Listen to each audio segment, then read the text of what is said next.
Hello, good morning. Good morning, ma'am.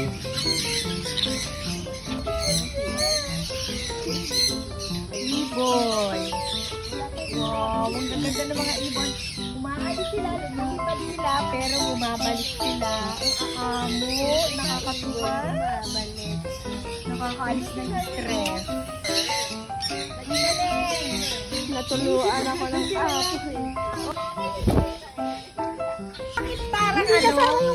Sa kanya puro ano, yelo. Sakit?